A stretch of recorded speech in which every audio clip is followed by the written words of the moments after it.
Assalamualaikum warahmatullahi wabarakatuh. Om Swastiastu, salam sejahtera bagi kita semua. Halo teman-teman semua.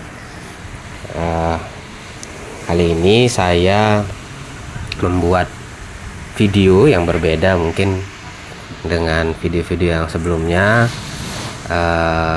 Video ini nanti selanjutnya mungkin akan lanjut juga.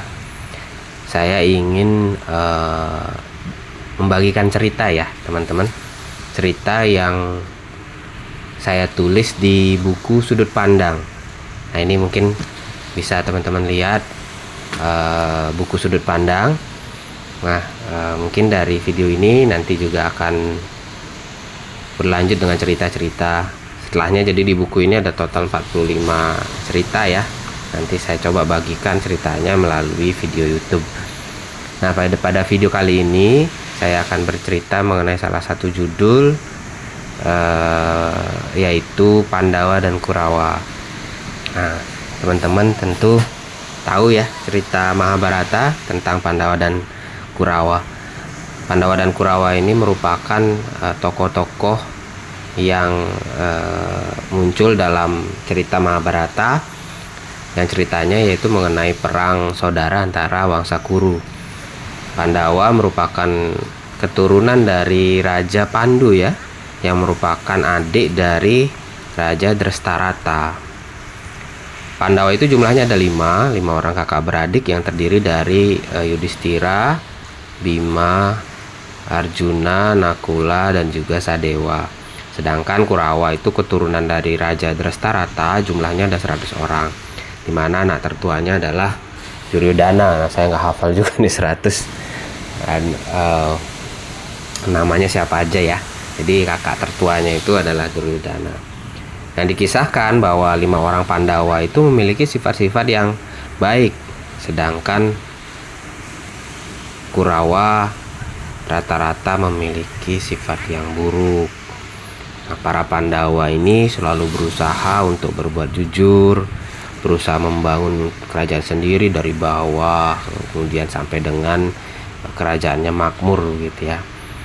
Namun para Kurawa itu selalu padahal punya kerajaannya sendiri, tapi mereka tidak pernah puas, selalu iri dengan para Pandawa dan berusaha untuk bagaimana agar para Pandawa ini sengsara hidupnya gitu ya. Sampai akhirnya perseteruan di antara mereka itu berlanjut ke perang saudara besar yang berakhir dengan saling membunuh antar keluarga karena mereka sama-sama berkeluarga. Nah, cerita tentang Mahabharata ini sebenarnya saya sangat suka karena penuh petuah mengenai kehidupan. Tapi saya tidak bercerita tentang Mahabharata, cuman mengambil salah satu poin dari cerita tersebut mengenai sifat baik dan buruk dalam diri manusia. Cerita Mahabharata merupakan cerita kehidupan manusia, tapi tidak hanya ceritanya tapi juga tokoh-tokohnya. Tapi bagi saya, cerita Pandawa dan Kurawa ini seperti mencerminkan sifat baik dan buruk dalam diri manusia. Di dalam diri kita ada sifat baik dan sifat buruk yang menjadi satu, atau dalam kata lain bersaudara seperti Pandawa dan Kurawa ya. Nah, kalau kita berkaca pada cerita tersebut, sifat baik dalam diri kita itu seperti Pandawa, jumlahnya hanya 5. Tapi sifat buruk dalam diri kita mungkin jauh lebih banyak jumlahnya, bisa sampai 100 ya seperti Kurawa. Sifat baik dan buruk ini juga selalu bertarung di dalam diri kita. Walaupun jumlahnya sedikit, tapi sifat baik memiliki kekuatan yang lebih besar daripada sifat buruk. Sama seperti Pandawa yang walaupun berjumlah sedikit, tapi tidak mudah untuk dikalahkan oleh Kurawa. Walaupun jumlahnya sedikit, sifat baik memiliki kekuatan yang besar. Jika kita terus mengembangkan dan berfokus pada sifat baik kita, maka kita tidak akan terpengaruh oleh sifat-sifat buruk. Tapi jika kita membiarkan sifat buruk menguasai kita, maka sifat baik akan memudar. Nah, seperti perang Mahabharata, sifat baik dan buruk juga menyebabkan perang saudara di dalam diri kita. Mereka saling berperang untuk menjadi tuan bagi diri kita. Untuk memenangkan perang tersebut tentu kita tidak bisa berdiri sendiri. Tentu kita juga membutuhkan bantuan seperti pasukan dan juga penasehat. Nah, itu juga dengan diri kita dalam kondisi bimbang memilih antara baik, antara buruk, antara benar dan salah. Kita terkadang tidak bisa memutuskan sendiri, nggak bisa menang jika hanya bergantung pada diri sendiri. Kita juga membutuhkan orang lain ya yang mampu memberikan dorongan dan bantuan bagi kita.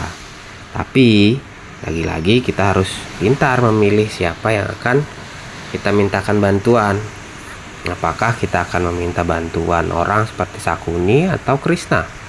Pilihan kita itu juga tergantung dari orang yang kita pilih bersama kita, karena bagaimanapun keputusan yang kita ambil, perilaku kita terkadang dipengaruhi oleh orang yang dekat dengan kita. Jika orang yang dekat dengan kita adalah yang menguatkan sifat buruk kita, maka kita akan menjadi buruk. Tapi jika kita memilih orang yang mendampingi adalah orang yang menguatkan sifat baik kita, maka kita alhamdulillah ya, mudah-mudahan insya Allah kita akan bisa menjadi lebih baik. Sifat baik dan buruk selalu ada di dalam diri kita. Pilihannya tentu saja ada pada kita. Apakah lebih memilih sifat baik atau sifat buruk yang akan mendominasi dan menyertai kita. Nah, dalam cerita Mahabharata ini mungkin tersirat gitu ya. Nah, kita bagaimana kita bisa melihat pesan dari cerita tersebut untuk dapat mengambil hikmahnya. Oke, itu mungkin cerita yang pertama yang bisa saya bagikan dari buku Sudut Pandang. Teman-teman, bagi teman-teman yang mungkin tertarik untuk mengetahui isi bukunya secara lebih lengkap, silahkan nanti bisa melihat di link pada video ini atau nanti bisa cek di deskripsi dari video ini ya. Oke, kita ketemu lagi di cerita selanjutnya nanti di video yang akan datang. Terima kasih. Assalamualaikum warahmatullahi wabarakatuh. Om Santi Santi Santi. Salam sejahtera bagi kita semua.